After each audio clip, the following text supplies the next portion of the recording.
craziest thing was the very message that I was preaching to students, don't let anyone look down on you because you were young. I was guilty of doing that exact thing. I found myself looking down on people because they were young. What's up, everybody? This is Adam, and I'm sharing 20 lessons that I've learned over 20 years in youth ministry. Today, we're reporting live from McDonald's, because McDonald's understands this principle that I want to share with you guys today that applies not only to corporate America, but it also applies to youth ministry. The problem is it took me many, many years to learn it, but I want to share it with you guys today. There's been several occasions over the last few years where I've walked into a McDonald's only to see one of our younger students working at that McDonald's, like a 14-year-old kid. He's an 8th grader, or he's a 9th grader, or 10th grader working at McDonald's, and I'm like, oh dude, what are you doing? You have a job at McDonald's? What I find fascinating about that is McDonald's, who's literally one of the most successful restaurants, corporations, businesses in the history of the world. McDonald's thinks it's wise to employ young people, 14-year-old kids, to help accomplish the mission of their restaurant. 14-year-olds are helping McDonald's, one of the most successful fast food joints ever. And here's what I'm thinking. If McDonald's is employing young people to help accomplish their mission, why are we as the church not enlisting young people to help accomplish our mission? Now, I'm not saying you should hire 14-year-olds and put them on staff and pay them money. What I'm saying is it seems like in youth ministry, we see the 14-year-old, they are our mission, but they're not a part of the mission that we are trying to accomplish. What if we begin enlisting them to help us accomplish the mission? I'd like to propose to you today that students shouldn't just be the mission, they should be a part of helping us accomplish the mission. I think this is why Paul said, don't let anyone look down on you because you are young, but instead be an example for the believers in speech and life and faith and love and in purity. The very message that I had been preaching to students for years, don't let anyone look down on you because you're young. I found myself guilty of looking down on people because they were young. I think Paul knew that we have a tendency to look down on people who are younger.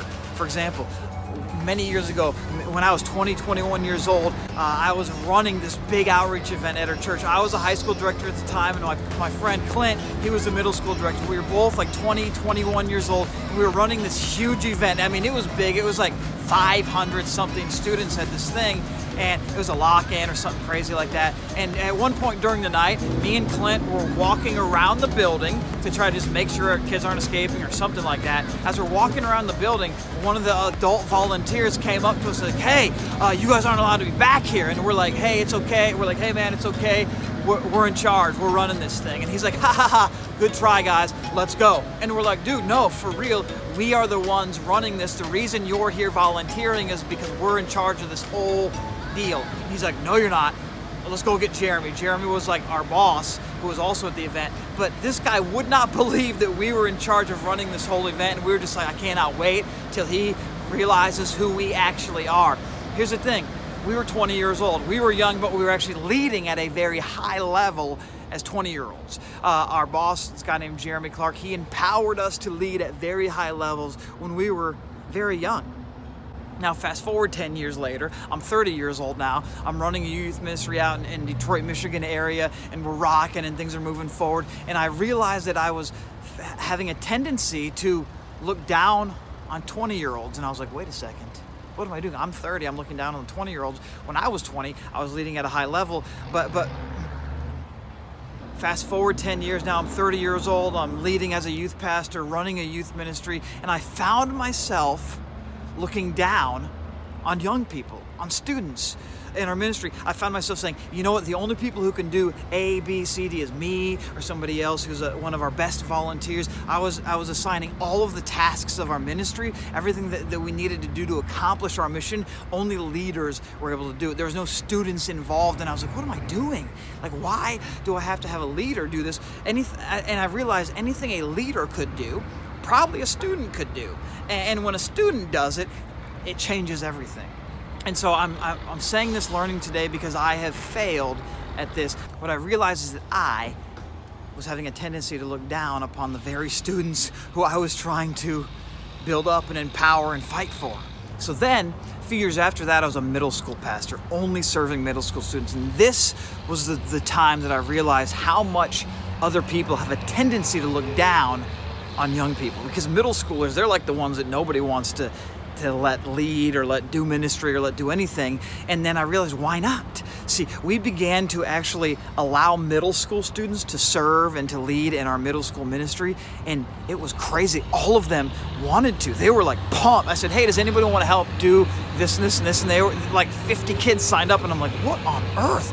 All these kids were hungry to be involved. They wanted to help accomplish the mission. We began to equip middle school students on how to disciple their friends, and they began to actually do it. And I realized, whoa, all these years I've been looking down on young people. I've been looking at like, hey, you can't do this unless you're a senior. You can't do this unless you're a junior. You can't do this unless you're 16. And I was like, what? I had 12-year-olds that were doing things that other churches wouldn't allow 16, 17-year-olds to do. And I was like, what in the world? Like, these students are hungry. And I realized that when we involve them in the mission, allow them to serve, allow them to use their gifts, allow them to be a part of the team to help us accomplish the mission, man, it changes everything. Their energy went up, their ownership went up, their engagement went up, their spiritual growth went up. And so the learning that I want to share with you today is A, don't look down on students because they're young. B, empower them, equip them, and enlist them to help you accomplish the mission of making disciples. Do this, and I think it'll have profound, positive impact in your student ministry. For example, guys, one of the best discipleship tools that I've ever seen in my life is high school students serving as leaders in a middle school ministry. Let me explain. As a high schooler is put in a leadership role, high schoolers have a unique influence on middle schoolers that no one else on the planet has. Middle schoolers look up to high schoolers in a huge way.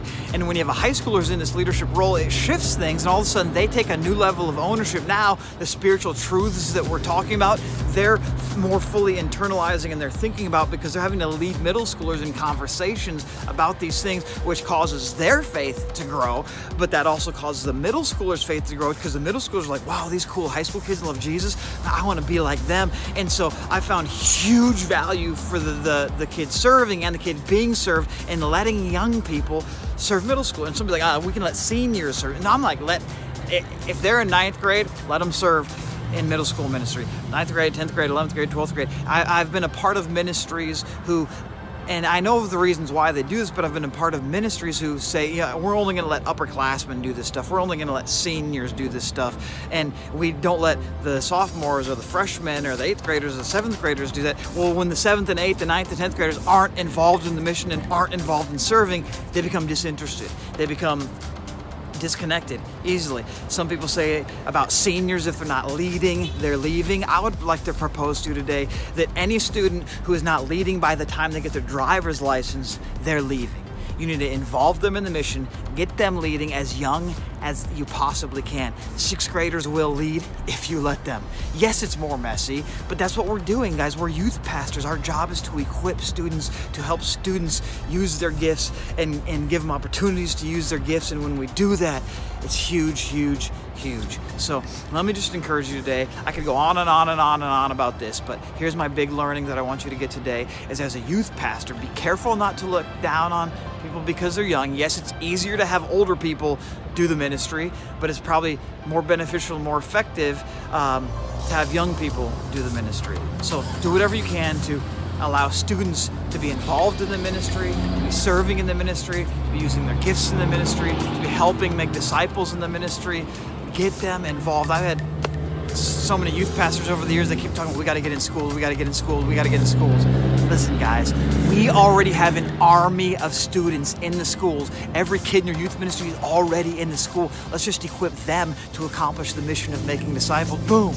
Then we're in the schools. We're there. We don't have to get us personally in the schools. We just have to equip our students to do the work of the ministry. And when we equip them to do that, and they begin to do that, boom, it will cause their faith to grow more than anything else in the world. I believe getting students involved in the mission is one of the primary tools for making disciples. The most important thing, getting students in the game, serving somehow to help accomplish the mission of your youth ministry. So, in summary, don't look down on students. Believe in students, equip students, empower students, and then give students opportunities to use their gifts, to be involved, to help accomplish the mission, and you'll see huge positive benefits in your youth ministry.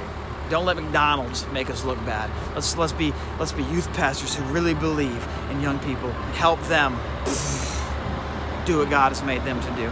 Love you guys. Thanks for watching. Peace.